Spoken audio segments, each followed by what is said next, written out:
زامل الرثاء بعد الفقير الراحل الوالد سعد بن صالح حزام مقراض رحمة الله تغشاه وأسكنه الله فسيح جناته، من كلمات الأخ حنين محمد علي سعد مقراض أبو هاجس عنه وعن كافة رجال بني علي، وعلى رأسهم الوالد الشيخ محمد علي سعد مقراض. حصريا على قناة أبو نشمي البدوي. يا هواجس هجسي والعبارة عبري عن حزن هز الجبال، عبري عن حزن هز الجبال. استعدي يا حروف الإثارة واستمد القول فيما يقال، واستمد القول فيما يقال. بعد موت العم رمز العسارة سعد الأيمن على كل حال، سعد الأيمن على كل حال. الوفا والطيب دايم شعاره، الوفا والطيب دايم شعاره.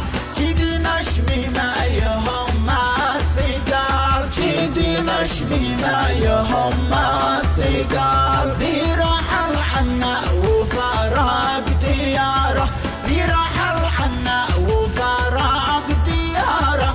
صاحب الأخلاق سيد الرجال، عزه يولد الفقد بالإشارة.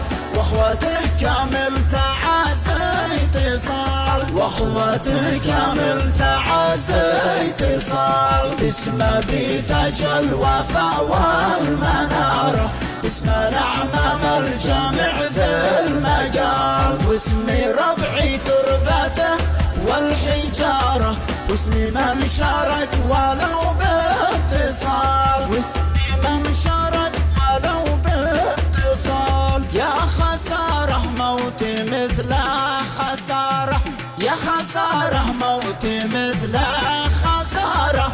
يا مليح الطبع زين الخصال، يا مليح الطبع زين الخصال. جاء خبر موته لنا مثل غارة، جاء خبر موته لنا مثل غارة.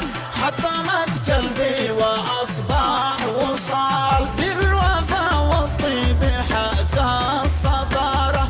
منبع الأخلاق مضرب مثال، منبع الأخلاق مضرب مثال. ما جرح مخلوق أو شاف بناره، معدنه أصلي يشيل الثقال. أرحبي الجد أصله وداره، يعرفوها الكل صافي سلال، يعرفوها الكل صافي سلال. ما يحب المنذلة والفتارة، ما صنع منكر ولا له مجال.